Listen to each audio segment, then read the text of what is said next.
Hello दोस्तों, नमस्कार। कैसे हो आप सभी? Welcome back to my channel Komal की कला। तो मेरे ब्लॉग की शुरुआत हो चुकी है सुबह के रूटीन से। जैसा कि आप लोग जानते हो, मैं अपने मायके में आई हुई हूँ क्योंकि मम्मी की तबीयत ख़राब है और उनसे कुछ हो भी नहीं पा रहा, होना तो दूर उनसे उठा भी नहीं जा रहा। उनको उठाना पड़ता है, पकड़ के ही बैठाना पड़ता है, तो तबीयत ज़्यादा ही नाजुक है उनकी। तो मैंने शुरुआत कर दी है अपने मॉर्निंग की। सुबह के बज रहे थे 6, मैंने उठा लिया झाड़ू। सबसे पहले मैंने झाड़ू लगा दिया सारे घर में। और मायका का घर जो है मेरा थोड़ा सा बड़ा है और इसलिए झाड़ू लगाने में भी थोड़ा टाइम लगता है। ये बैठक है, पहले मैंने अंदर लगा दिया था। ये बैठक है, बैठक में झाड़ू लगा दिया है। और झाड़ू लगाने के बाद फिर मैंने अपना सोचा कि चलो मशीन भी साथ साथ लगा देते हैं। फिर झाड़ू लगाने के बाद यहाँ पर बैठक में कंप्लीट हो गया था। पहले मैंने मशीन लगा दी, मैं कहा साथ साथ कपड़े भी धुलते रहेंगे।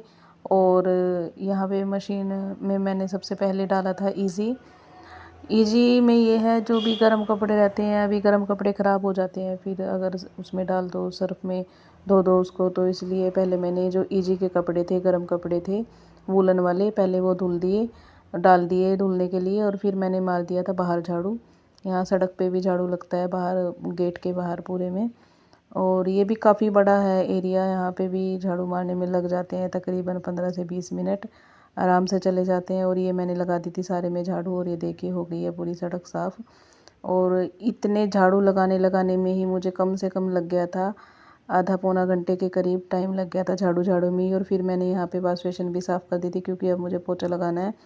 फिर पोछा लगाने के बाद अगर वॉश बेसिन साफ़ करते हैं, ये गीला गीला हो जाता है पूरे में, पानी फिर भी गिर ही जाता है, अगर ना भी कितनी भी कोशिश कर लो फिर भी गंदा हो ही जाता है, किचकिच सी हो जाती है। और यहाँ पे वॉश बेसिन साफ़ करने के बाद मैं आ गई थी पोछा लेके। फटाफट से मैंने पोछा लगा दिया, वाइपर से ही पोछा लगाया था क्योंकि इतनी मैं तो थक गई थी झाड़ू मारने में ही। तो अब जब इस टाइम पे देखते हैं ना, जब मम्मी और काम करती थी, मतलब उस टाइम इतना महसूस नहीं होता था मम्मी ने इतना काम कर लिया, क्योंकि मम्मियों का काम दिखता नहीं किसी को भी। लेकिन जब वही काम खुद करना पड़ता है, बेशक हम भी मम्मी हैं, हमारे भी बच्चे हैं, हम अपने ससुराल में काम करते हैं, तो वहाँ पे भी इतना महसूस नहीं होता क्योंकि वहाँ ये रहता है भी हमें ही करना है। लेकिन मायके में आके काम करेंगे, अगर करना पड़ जाए तो पता नहीं क्यों अच्छा सा नहीं लगता है अपनी माँ के बिना काम करना भी।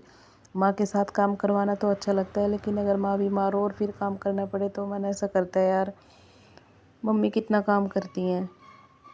तो चलो खैर कोई बात नहीं, माँ की अहमियत का यहीं पे पता लगता है। उसके बाद मैं नहा के आ गई थी पोछा लगाने के बाद।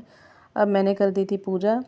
और पूजा हमारे यहाँ पे शिरडी के साईं बाबा हैं, पापा बहुत मानते हैं इनको, इसलिए इनको भी रखा हुआ है और इनकी पूजा करते हैं अच्छे से। और ये मम्मी ने शिवलिंग रखे हुए हैं, रोज़ सुबह यहीं पे जल देती हैं क्योंकि मंदिर नहीं जाया जाता मम्मी से। फिर मैंने बना दिया था खाना, और खाने की मैं वीडियो नहीं बना पाई, कढ़ी बनाई थी मैंने।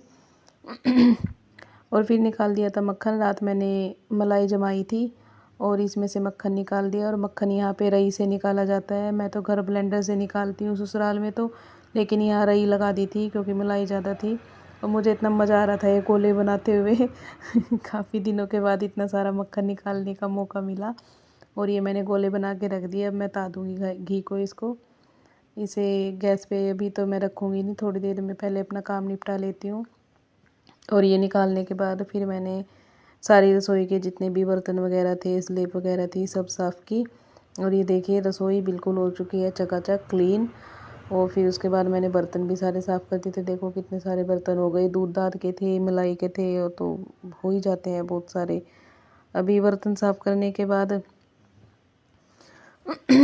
फिर मैं लेके चली अपना नाश्ता। ये देखिए मुझे बंद दूध में डाल के खाना बहुत पसंद है और मैं 2 दिन से यही खा रही हूँ। मम्मी बोलते हैं कुछ और खा ले, लेकिन मेरे को यही अच्छे लगते हैं खाने, तो मैं यही खाती हूँ। अब आ गई थी मैं कपड़ों पे। मेरा रसोई का और घर का सारा काम ख़त्म हो चुका था, नाश्ता पानी हो चुका था। तो फिर मैं लेके आ गई थी कपड़े, सुखाए पहले मैंने मशीन में और फिर ये छत पे डालने के लिए आ गई हूँ मैं। और कपड़े काफ़ी सारे हो गए थे। और यहाँ पे कपड़े डालते डालते जब मैंने मैं वॉइस ओवर कर रही थी, वीडियो एडिट कर रही थी, तब मुझे याद आया कि मैंने चादर भी तो धोई थी, 2 चादर धोई थी बेड की, वो कहाँ है। तो अब याद आया कि वो तो ड्रायर में ही पड़ी है। अब मैंने फिर उनको भी निकाला जाके, वो भी ऊपर सुखा के आई मैं। अभी इस टाइम मुझे दिख रहे थे कि ये चादर नहीं है यहाँ। यहाँ पे मम्मी को मैंने नारियल दे दिया, इनकी अभी भी तबीयत ख़राब है और सिर्फ 2 घूंट पिए हैं और उसके बाद वापस कर दिया कि मेरा मन नहीं है पीने का। तो सब लोग दुआ कीजिए मम्मी के लिए, मम्मी जल्दी से ठीक हो जाए। और मिलते हैं मेरे नेक्स्ट व्लॉग में, और तब तक के लिए मेरे चैनल को सब्सक्राइब कीजिए। Bye bye.